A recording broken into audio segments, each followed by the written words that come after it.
Senator Cardin, Mrs. Cardin, members of the council, guests and friends, it's a great pleasure to welcome you this evening. This is our last program of the 2010-2011 season. It's an appropriate one. The title is terrific, and it's a subject which I know we all look forward to hearing about. Let me remind you that our next program will be the first program of the next season, the 21st of September. It'll be with Martin Indyk, who was twice our ambassador to Israel. And I think that topic will still be warm at that time. Let me thank for the reception this evening Lockheed Martin Corporation,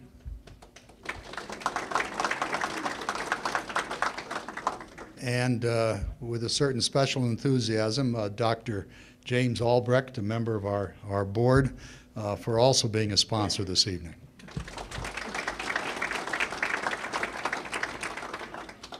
Our topic, as you know, is To the Shores of Tripoli, the March of Democracy, or Democracy's March in the post-Bin Laden world.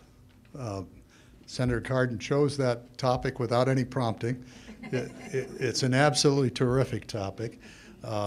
The permutations that one can develop are many, but we all have imagery with respect to the shores of Tripoli, of course, and the analogies to today.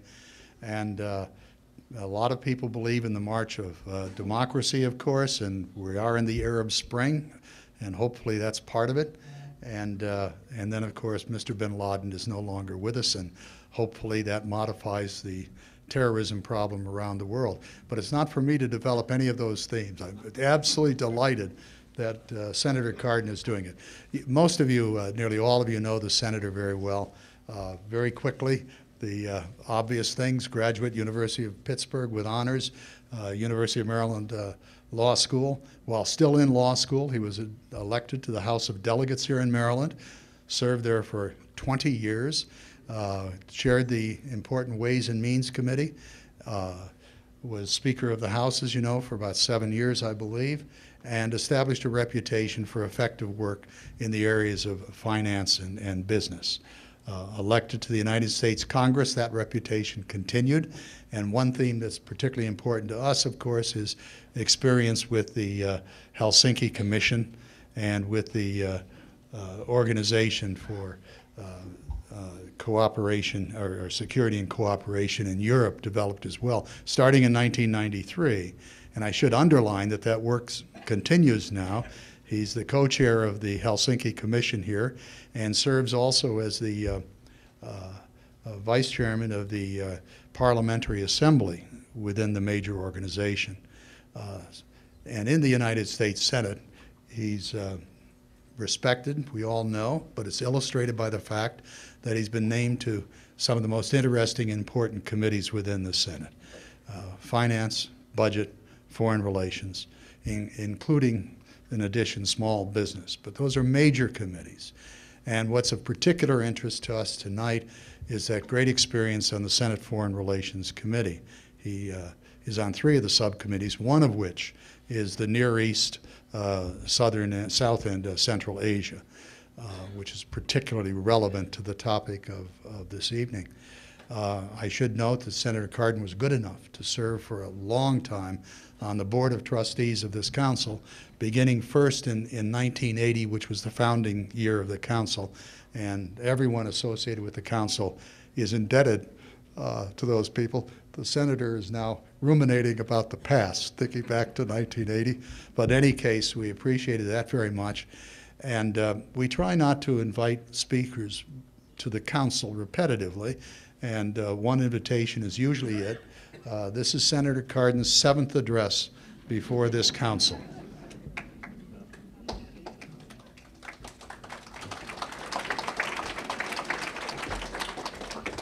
Obviously, they haven't heard any of the previous addresses. In any case, it's a great topic. We're honored to have the senator with us. Let me present to you Senator Ben Cardin.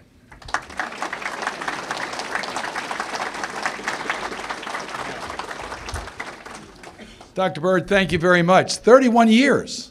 My. 7 times to be invited back. I don't know what that means. I'm trying to figure that out. I didn't see too many people looking with me with any sympathy that I was in Ocean City this morning. So that didn't get too much. Actually, Myrna and I were there to attend the Maryland Municipal League. We also had a chance to visit Skimmer Island, which is interesting because it's a bird habitat. You didn't mention the Environment and Public Works Committee I serve on. Can't forget the environment. But it's good to be back. It's great to be here. It's great to be among friends. It's great to be able to have another conversation with people in my community about foreign policy issues, something that I really do enjoy working on, and I think it is extremely timely. When we chose this topic, we didn't know where we would be today. So things have changed since we set up this opportunity. And this week, the Senate Foreign Relations Committee is holding a markup on the Libya resolution. I'll talk a little bit about that because there are different views in the Senate than in the House on this issue. So we're going to have a little conversation about the exciting developments that have occurred internationally. The first time I spoke here was on international trade, and I've talked several times on the Helsinki Commission. But I think this is perhaps the most exciting topic, looking at what is occurring literally around the world, but particularly in the Middle East and North Africa, that we've seen a relatively unpredictable occurrences, which started in Tunisia with a relatively peaceful overthrow of the government, and Egypt turned violent, of course, in Libya, and Syria has gotten the attention of not only the United States Senate, but our entire country. These are shows quite clearly the universality of people's desire for democracy and freedom.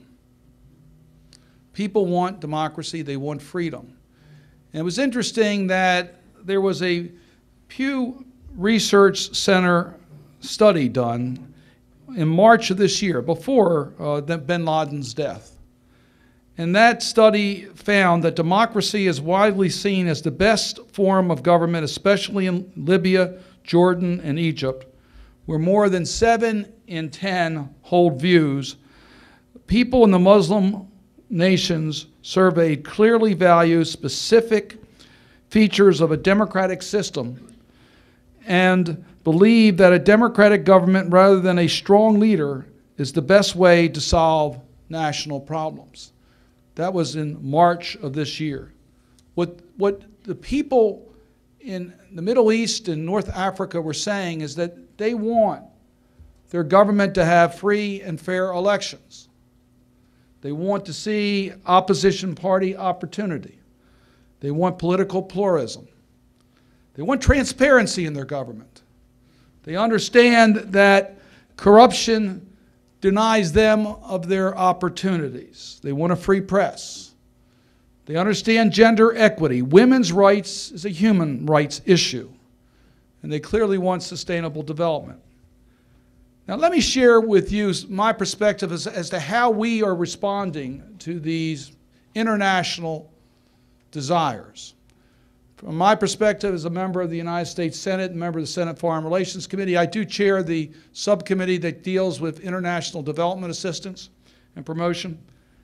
And as Dr. Bird pointed out, I now am the Senate chair of the U.S. Helsinki Commission. And I must tell you, I do believe that there is this universal desire for democracy and peace, and it's in the United States' interest to promote that.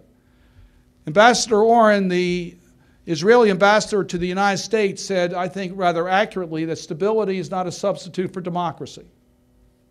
And for too long, we've had countries that we've had important strategic interests, but did not share our values. So there's no guarantee of result as to what's going to happen. We have to understand that. Although the people share our values, it's unclear as to how the outcome of this Arab Spring will come out. We're not clear. But we do know that it is the lack of economic opportunity that sparked young people who didn't have jobs to peacefully demonstrate on the streets of Tunisia and the streets of Egypt It was the lack of a sustained economic opportunity that led to the triggering of the downfall of two governments and many more that now are likely to fall. So how can we improve the odds? That's basically as I look at it. No guarantee of outcomes, in the United States' interest to promote democracy and freedom. So we have not only a country that has a strategic importance to us, but has stability that we can count on because of their democratic institutions. How can we improve the odds of the outcome in these countries? And I come down to look first and foremost into international development assistance, because I do believe a sustainable economy is our best hope for the individuals who want freedom to be able to have a country that will have those values. So we can look at how we've used international development assistance. We've done it individually. The United States is a player. We've worked with other countries, and we've worked with international institutions. Let me just share with you a success story of how we used an international organization in order to promote our values. We did that in Europe with the Commission on Security and Cooperation in Europe, now the Organization for Security and Cooperation in Europe. The United States' role in that's done through the Helsinki Commission. We're unique. The Congress passed a law as to how we participate in the Organization for Security and Cooperation in Europe. It's that Helsinki Commission that I am the Senate chair. There's also a House chair. We also have members of the executive branch that serve on that. What's unique about the Helsinki process is that there are three baskets or interests: economic and environment, security, and it's best known for its human rights. And the belief of the countries that form the Commission on Security and Cooperation in Europe is that you can't have human rights unless you have security. You can't have security unless you have economic and environmental security. And you can't have economic and environmental success unless you have security. All three are related: human rights, security, and economics. And we've been promoting that. Now, this started in 1975. The Soviet Union was one of the dominant factors in Europe. They wanted to join the Helsinki Commission, or the OSCE, because they wanted to legitimate what they did in Europe. We, the United States, was invited, and we wanted to legitimate our values in Europe. Guess who won out? We won out. It was our values that became the dominant interest in Europe. Every country in Europe joined the OSCE. It now consists of all the countries of the former Soviet Union, Europe, the United States, and Canada. And when we take a look at what has happened as a result of the focus on these agenda issues, we first found that it was very effective in opening up the doors in the Soviet Union for Soviet Jews to be able to exit. We saw that it contributed to the downfall of the Berlin Wall. And we look more recently at how the countries have progressed. Most of the countries of Europe have progressed very well. Those under the domination of the Soviet Union, most have transitioned into democratic countries. Look at the Baltic states. Lithuania, that chairs the OSCE this year. Latvia and Estonia. Estonia now, these are our NATO partners, and these are countries that are now using the EU currency. They have progressed a lot further than I think anyone thought. Now, there are countries that have not done as well. Some countries haven't even started, like Belarus. Still presents a challenge for us.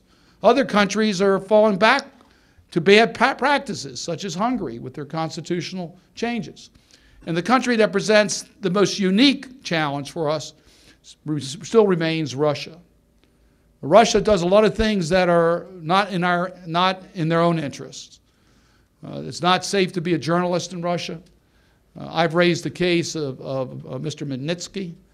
There's a young attorney in his 30s who was representing a client, found corruption in the local government, reported it, and he was arrested, put in prison because of reporting the corruption, denied medical care, and died in prison. We're taking action on behalf of Mr. Magnitsky. I filed legislation on a bipartisan basis to deny those who were involved in the corruption the benefits of our own country, and it's gaining a lot of international attention. Russia has made commitments under the OSCE, and they need to comply with these issues. Now, I mention this process because I think it could help us in the Middle East, in North Africa. We do have partners in the Mediterranean partners. Egypt, Jordan, Israel, Tunisia, Algeria, and Morocco are all partners in the OSCE, which means they're not full members, but they have subscribed to the principles: human rights, economics, and security. So we can hold them accountable. We can raise these expectations with them. And we also have another country that's a partner, and that's Afghanistan. And they do participate with us on border security issues. They help us, it's helping us develop some of the practices in that country. Many of us think we should expand the OSCE to the Middle East and to North Africa in a more direct way, either make them full members, set up their own mechanism, or expand the partnership to include other countries. I think that would work. So we are interested in using the Helsinki to open up more democratic paths in countries that need help by using our international organizations. But let me talk a little bit about what I think we need to do. If we're going to succeed in using the tools that we have at our disposal to advance our international goals, then I think we need to focus on some significant changes in the manner in which we use our tools.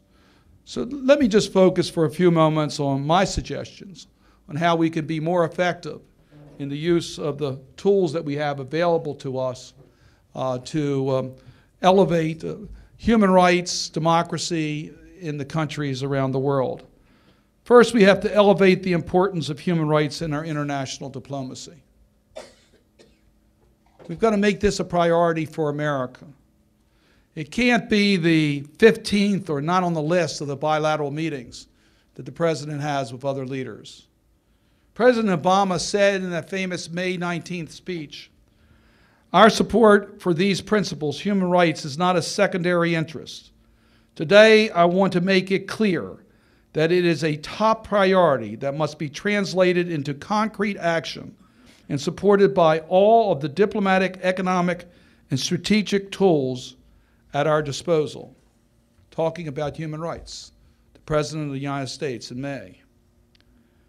Well, I didn't see the United States take that position when it came to France, when they expelled the Roma population just this year. The Roma, of course, the gypsies of Europe that have no homeland, whose children in many cases are denied the opportunity of going to school, who are many times cannot find lawful employment. And France, one of our closest allies, decided to expel them. Where was the United States' criticism to this? If President Obama's goal of making human rights our top priority, then we got to be prepared to criticize our friends when you do something that is wrong. Where is the human rights agenda on the bilaterals with Russia today? I really don't know, and I'm invited to participate in a lot of the preliminary discussions when the president or high-level cabinet officials meet with their counterparts in Russia. I'll go over different issues that I would hope that they would bring up. But I must tell you, I'm not certain that the human rights issues are getting the type of attention that they need. We must lead by example, willing to criticize. And we must lead by example in what we do internally. The last administration, the use of torture against the detainees at Guantanamo Bay and elsewhere was a self-inflicted wound to this country's credibility. It hurt us in raising these issues in other countries to be effective. Let me share with you a meeting that we had in the Helsinki Commission in 2006 with Natalia Estemarova. She's a human rights activist in Russia that reported frequently about the human rights abuses by Russia in Chechnya. She told us, and she said, and I quote, "You cannot promote the rule of law through illegal means. So now, how are we to be perceived internationally on promoting the rule of law if we don't adhere to it ourselves? Just as a side note, Natalia Estemirova was assassinated in 2009 in Russia. The U.S. must promote transparency. Transparency, to me, must be one of our principal objectives as we look at the use of our diplomacy tools. It's fundamental to good governance. It's critical to combating corruption. Let me just give you an example of where we have made some progress that I am particularly proud, and that is in the area of the extractive industries, that is the mineral rights that countries have. For you see that some of the poorest countries in the world are actually some of the wealthiest countries when it comes to mineral wealth. We know that, of course, in some of the countries we're currently dealing with, like Libya. They have a lot of wealth from mineral, but it's not shared with their people. It's sometimes called the resource curse because it's used to finance corruption rather than to finance the development of its country. We got to stand tall on that. The United States is working with the other countries to expand the Extractive Industries Transparency Initiative, which is an international effort to get countries to disclose their relationships with the mineral companies so that the people have a chance to understand the wealth of their own country for accountability. Well, we took it one step further. In the Dodd-Frank bill, an amendment that I co-authored with Senator Lugar, a Republican from Indiana, we put that into our law so that all companies on the U.S. Stock Exchange in their filings with the SEC now have to list their specific contracts by country and amount so that we can now get transparency and start to have accountability on the use of the wealth in third world nations. It's very interesting that one of the individuals who helped me on that, Bono, on one, stated recently he thinks it's the most important tool to fight poverty that's been passed by Congress in several decades. That was Bono. Now, Bono's my friend because I got to tell you something. These have been a remarkable couple weeks, but something happened to me that hasn't happened in my entire life that made my grandchildren very proud of their poppy.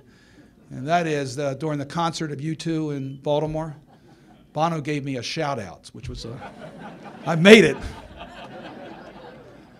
But we are working together on the human rights issues, and it is making a difference, and we have to promote transparency. We also need to increase the amount of international aid that we have. We don't do enough.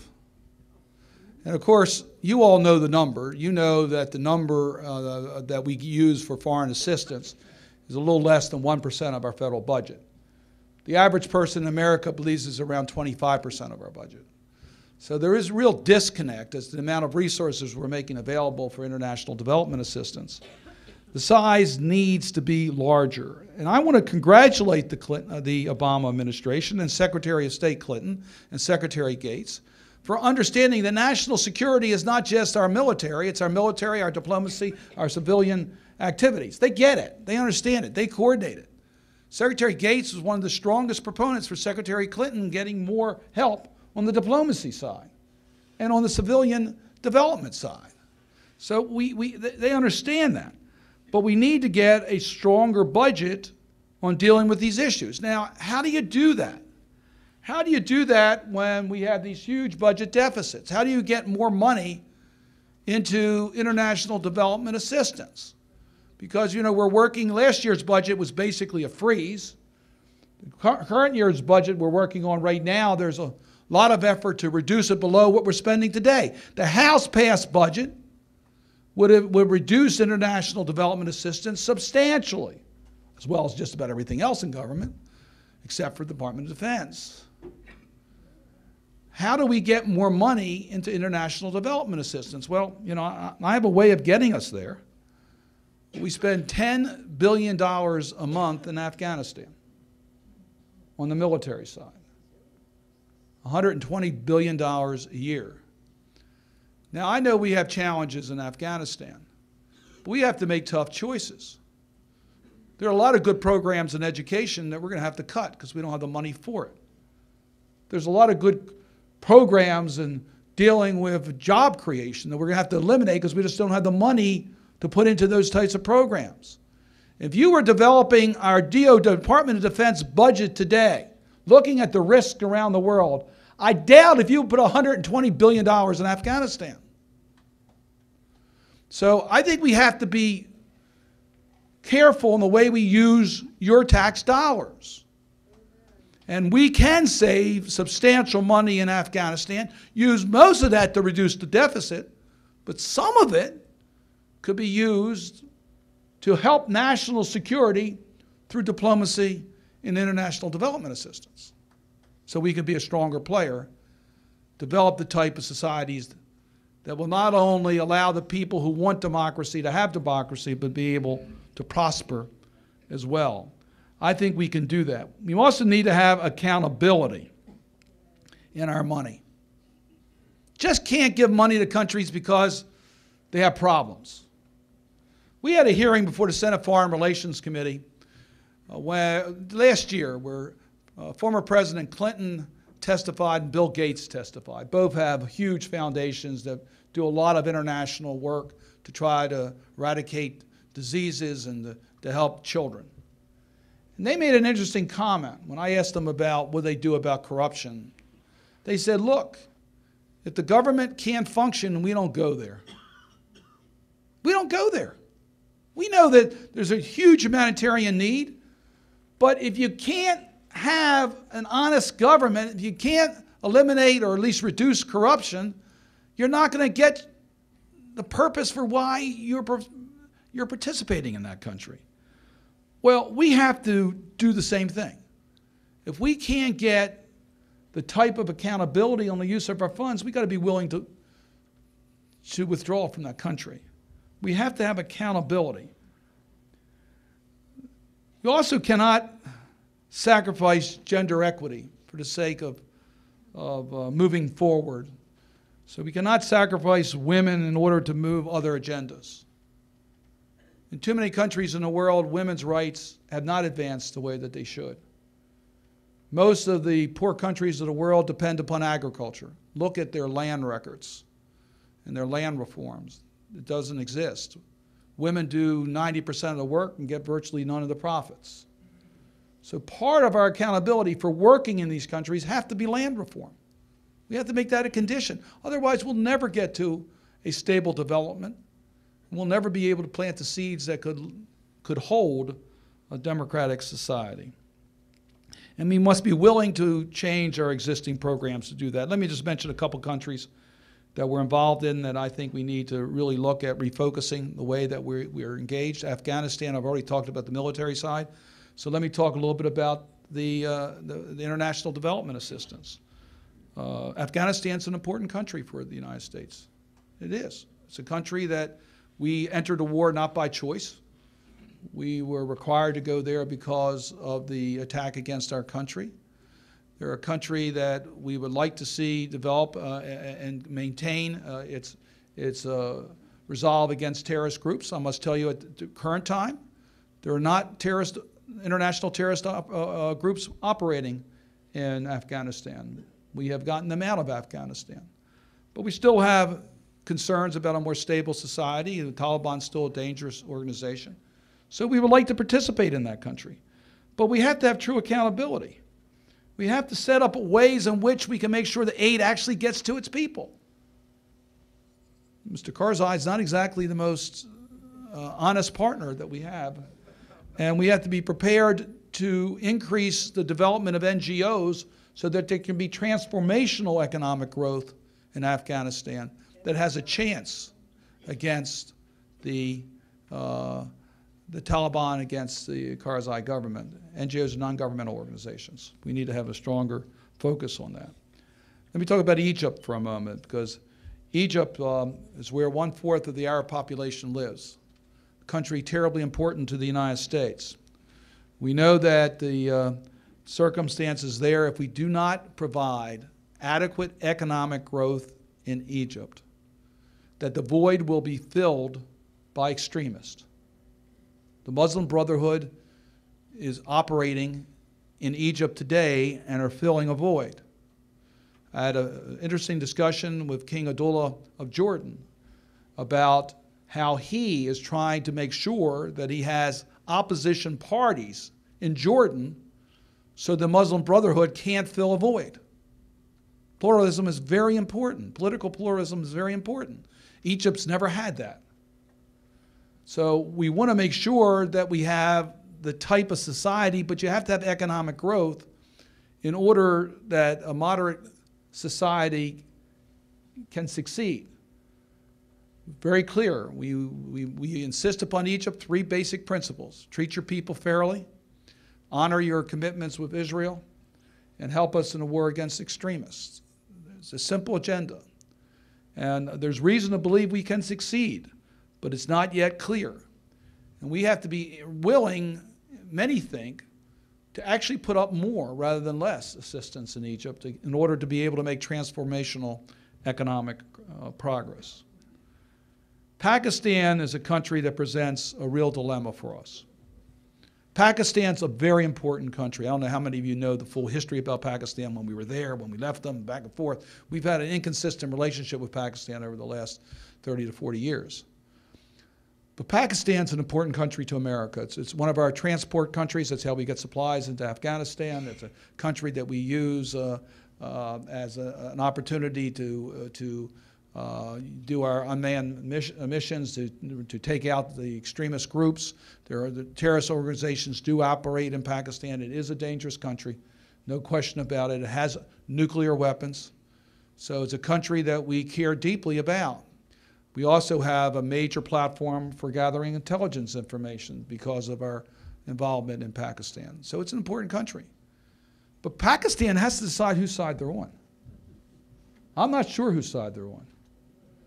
It's not just bin Laden and the hiding of bin Laden, although the most recent reports have shown that their top leaders did not know that bin Laden was there, as amazing as it may sound, but that's what the information is now showing. That's our reports have shown that.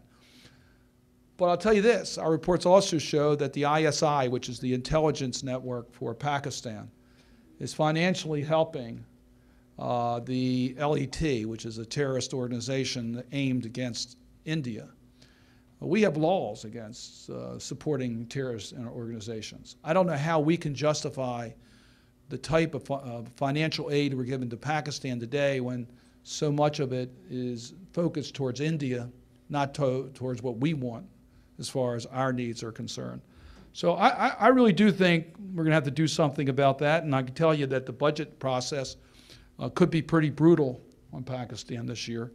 We've had some discussions between the Senate Foreign Relations Committee and their appropriators, and there's anything but an agreement to provide the type of aid to Pakistan in this budget year. It will certainly be conditioned in a much stronger sense. And then in Pakistan, let me just mention one other issue. In Pakistan, 12% of the people of Pakistan support the United States like us.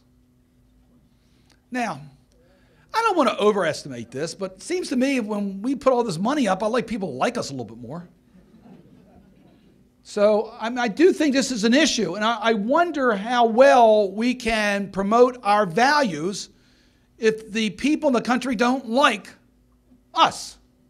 So I think there's got to be a better way of doing this.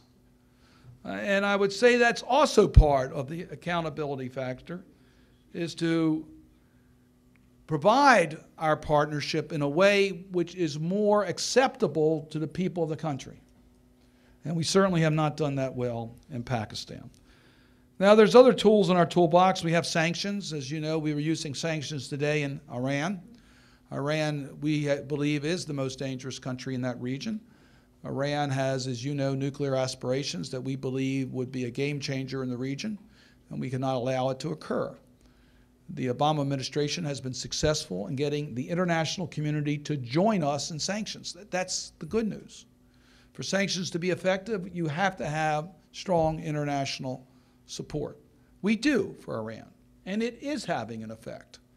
And there is an Arab Spring in Iran. Whether it will be strong enough to bring down this government, I don't know. But I can tell you that the sanctions are having an effect, and we are looking at ways of strengthening those sanctions, not just here in the United States, but with our partners around the world. The other country that we need to take action against is Syria. Myrna and I were in Syria a little over a year ago, and we had a chance to meet with President Assad, and I must tell you, I'm not terribly surprised as to what's happening in Syria today. President Assad is very much a person who has denied basic rights to his citizens. He has done some horrible things in killing innocent people in his own country. And to me, it's important that the United States put a big spotlight on what's going on in Syria. We've got to tighten the sanctions, and we've got to tighten the isolation of Syria at this moment. And we have to do everything we can to try to protect the safety of the Syrians. Now, I say that knowing full well that military option is not available. Military option is not available because there's not an international resolve to use force in Syria. So we can't do that. Force always has to be our last resort. We always have to use that as the final issue. And I think the president did that right in Libya. I think he did the right thing in Libya. Colonel Gaddafi was killing his own people, going door to door, killing innocent civilians. The international community said, we've had enough. The United Nations Security Council passed the resolution. NATO was prepared to move in. The United States would not be in the lead. Other countries would take the lead. It was a limited mission, and the chances of success were pretty high. To me, that's a formula to move forward. Any delay would have cost more innocent lives. So as much as I don't like to see the use of force, it's a matter of last resort, I think in Libya's case, it was the right thing to do. Now, we have a resolution in the Senate, and I think we'll have enough votes to pass it. It's quite different than the House. I'm not sure what the House is doing. Someone can figure it out. Their 2 votes this past week. They couldn't decide whether, they certainly wanted to criticize the president, that was clear. But they didn't want to cut off the funds. Well, in the Senate, we want to be very clear. First, I disagree with President Obama. I believe the war powers have been triggered. Congress has the ultimate power to declare war. And since Vietnam, it was clear to us that no president would ever come to Congress for a declaration of war. We passed a law that says that if our military is engaged in combat for more than 60 days, the president has to seek a congressional authorization. Well, we passed that threshold. And an authorization, to me, is needed today. I think President Obama should come to Congress for authorization. He would not be the first president that doesn't do that.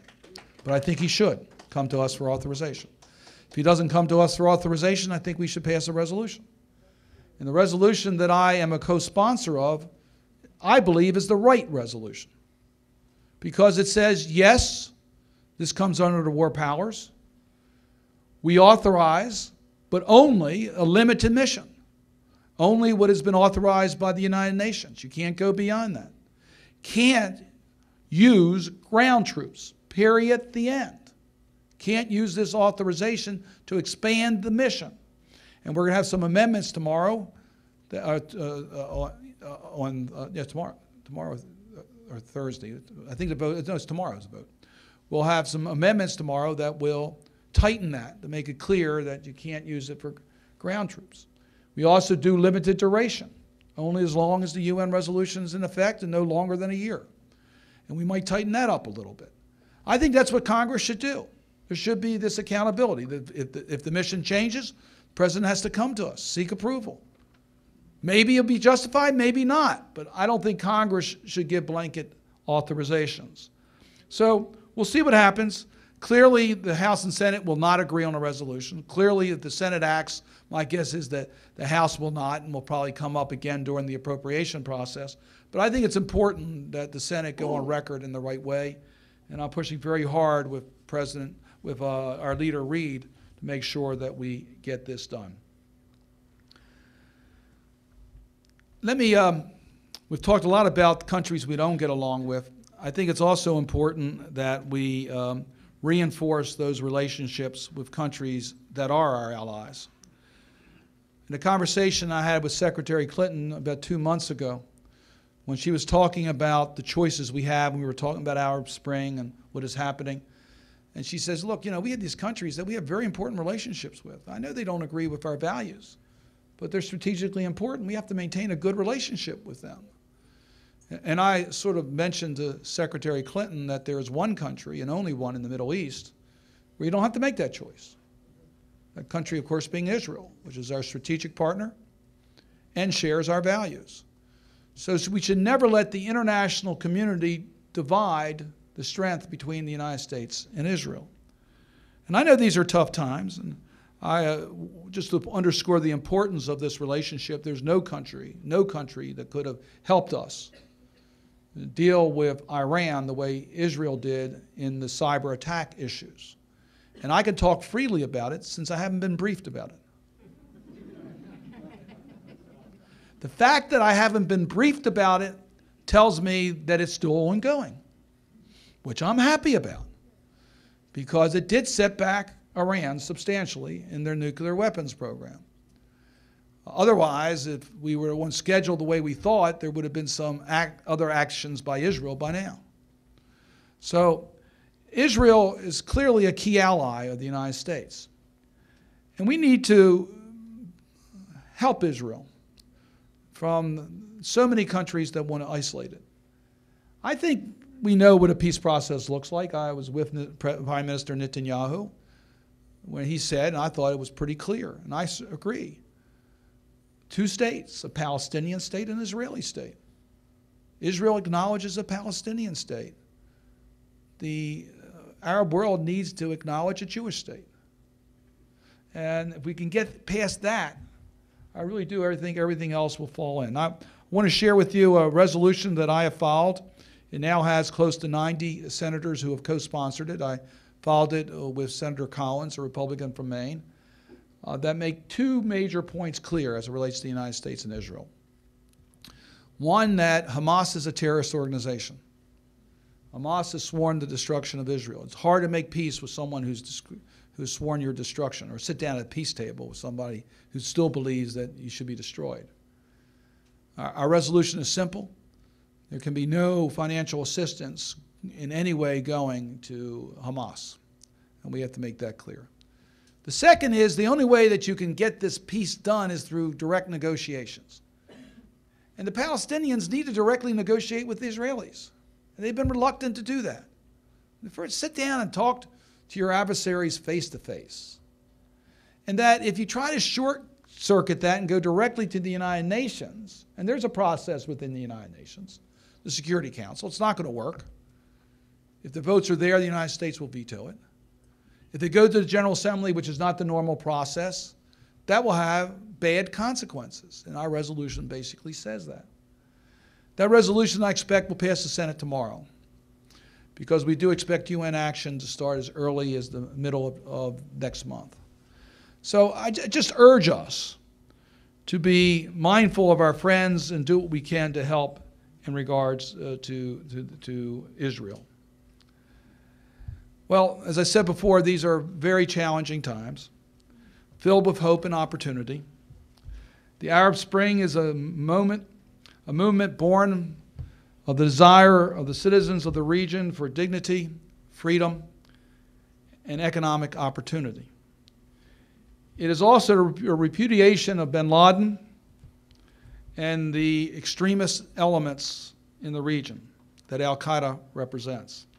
The United States and other democratic nations have an historic opportunity to seize the winds of change that are blowing in the region by offering democracy building and economic assistance to these countries. The U.S. is in a unique position to make a difference. Only the United States can do certain things in this world. That just happens to be a fact. Not too long ago, Myrna and I took my great-nephew out to dinner to celebrate his graduation from high school. And he was asking me what I do. He knew a good deal what I did. He was asking what I did. And I told him about some of my human rights fights in Europe, some of the things I do in order to advance human rights records and some of the successes that I've had. And I sort of said, I don't know why I do this. Certainly no one in Maryland, I shouldn't say no one, but people in Maryland aren't terribly interested in what I'm doing in Europe. So I don't know why I do all this. And Zach Cardin looked at me. He said, Uncle Ben, he said, you know why you do this? Because you're in a position where you can do it. And you can make a difference. Same thing's true about the United States. We're in a position where we can make a difference, where we can turn those dreams, we can make them real. Yes, there's a universal desire for freedom and democracy, but only the United States can facilitate that happening. There's just too many problems in the world. We know that Europe, unfortunately, doesn't focus the way it should on these types of issues. The United States must lead because we can, and we can make a huge difference. The African-American poet Langston Hughes asked, what happens to a dream deferred? Does it dry up like a raisin in the sun, or fester like a sword and then run? Does it stink like rotten meat, or crust and sugar over like syrupy sweet? Maybe it just sags like a heavy load, or does it explode? For too many generations in the Middle East and North Africa, the dreams have been deferred. The Arab Spring Revolution sweeping across the region offers the most hopeful and humane reply to Hughes' question. We must nurture those revolutions. If they are successful, it won't just be the long-suffering people of the countries that benefit from it. It will be all of us who will benefit in a profound way if Arab Spring becomes real. I thank you for allowing me to talk a little bit about the subject tonight. And as this is the tradition with the Baltimore Council, I will subject myself to your friendly questions.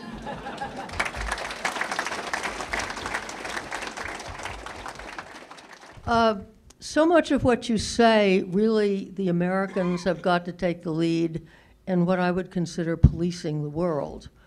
And many, many Americans disagree with that. However, there's been a story on the internet that really disturbs me, and that was from an Admiral Samuel Locklear, who's in charge of the NATO operations in Libya. And he said, and this is on the internet, it's not me, that the major goal was to murder Gaddafi. Now, I have a real problem in my tax dollar being spent on assassination and murder. Could you comment on that? Right. Absolutely. First of all, let me make it clear, I'm not interested in America policing the world. I'm interested in America facilitating the type of economic development growth and democracy building around the world that we will have reliable partners and we'll have a safer world. So I hope it doesn't require us to police the world. I think that's what we're trying to avoid, policing the world. In Libya, we do have a stated goal of regime change. We believe Colonel Gaddafi must leave. No, let me finish that. There is absolutely no authority to assassinate him. There is no authority. And it was very clear in the UN resolution that that is not an objective. You cannot assassinate. So that is a very important point, and our U.S. laws are clear about that. The resolution we're working on is pretty clear about that also. So that cannot be the objective. But we do believe that Gaddafi will not be able to remain in power and that he will need to consider where he wants to live. He may very well be charged with war crimes, and that's very likely, and he'll be held accountable in the international courts, but there's no authorization for his assassination. The question was, the person said he admires me greatly.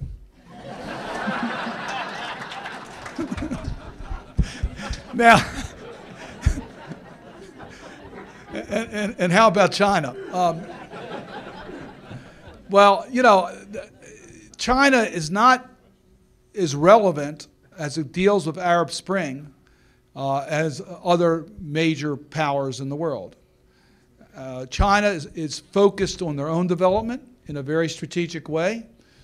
They have developed their economy in a way where they can take our cash and use it to buy resources to make them stronger that they don't have. They're very strategic in the way that they basically are involved internationally. They are clearly a huge factor in everything we do internationally. So I don't mean to ignore China, but I think in this equation, China does not normally exert itself in the United Nations Security Council. They usually follow, they don't lead. And they are generally happy that the rest of the world is doing the work here where they can keep their resources and factories moving and their economy growing. So we need to get China more engaged internationally, and we certainly need to have a much more level playing field with China as it relates to the economic issues. Currency manipulation should never be tolerated. There's other issues in China on human rights. China is a country that's making progress on human rights. They are making progress. They started at a very low level. They are making progress, but they still have a long way to go on the human rights front. So I don't mean to ignore China, but just I think you have to invite me back for another speech. Number eight's coming up. Should we repeal or not reauthorize the Patriot Act? And the Patriot Act does have a bad reputation. I think mainly because it had been abused. It's still being abused. We need to reform the Patriot Act, not repeal it. There's too many broad subpoenas that can be issued by government where they really don't have specific information and they're just gathering bulk information. That's not good. It's not good for our basic freedoms in this country, our civil liberties, and it's not good for security because that information makes for sloppy investigations. So for all those reasons, we need to tighten the laws. But the intelligence community, the law enforcement community need tools. We shouldn't disarm. The Patriot Act was an effort to modernize our laws for modern means of communication. We don't use landlines anymore to communicate. Young people don't even know what a landline is. And the laws were written for landlines. So we needed to modernize it. We did, but we did it in a way too broad way, and it needs to be tightened. It needs to be reauthorized. And Senator Leahy has, and I've co-sponsored the bill with him, to reauthorize it in a much more focused way to particularly limit these national security letters, which don't expire. That'll be forever unless we change the law. These national security letters where a bureaucrat can request from a third party your records with very little documentation of need, to me, does lend itself to an abuse. The question deals with how do we get ahead of what's happening in Arab Spring, since it's evolving so quickly. How do we stay ahead and protect our interests? Well, you know, I think it's a great question, and I guess my point is this, that the United States has to be more effective in the way that we partner. Yes, we have strategic relationships. You know, we needed Egypt for our fight against extremists. Egypt's been a partner in the peace process in the Middle East. So we've had our strategic needs with each of these countries. We have military facilities in some of these countries. We have intelligence collection apparatus. We have supply routes. We have allies in international organizations that vote the way we do, which helps us. All these things are strategic partnerships that we have. We can't be guided by the strategic partnership. We've got to be guided by a combination of the importance of the country and how respectful their government is of the basic human values. And that's what we haven't done in the past. We have to be much more forceful about that. So that's where I started my talk tonight, saying that we have to tell our friends when they're wrong. And some of these are not democratic societies. We have to be pretty open about that and be prepared to walk away. The one thing that I have not seen happen too frequently is the United States just walk away from a country. Sometimes you just got to do it. It's tough love or whatever you want to call it. We got to do it. Find other, and there's not a country in the world that we can't in that region, an Arab country, that we can't develop relations with another country to try to substitute if we have to. So we can always use other countries. So let's develop other options if they won't work with us. The question deals with the arrangements between Hamas and Fatah in Israel. The Palestinians have formed this alliance. At this particular moment, we're still not exactly clear what this alliance is all about. I asked Prime Minister Netanyahu that question when he was here, and he told us he's not exactly clear how this will unfold, and that Israel's watching it very, very closely. Israel will have nothing to do with Hamas, and the United States will have nothing to do with Hamas. Hamas is on our list as a terrorist organization. Our domestic laws prohibit us from doing that. So there's no choice here. We can't deal with Hamas. But we don't know whether this arrangement is a political arrangement, a PR arrangement. We can tell you that Abbas has told people that Hamas will have nothing to do with A, B, C, and D. We'll see. Put it this way, it's not helpful. On the other hand, we would like to see more unity between the Gaza and the West Bank. The people in the Gaza are suffering horribly. The people in the West Bank are doing much better. And we would like to see a better governance among the Palestinians. But again, the best course here would be for the people in the Gaza to reject Hamas and their terrorist tactics, and for Hamas ultimately either to fade away or change.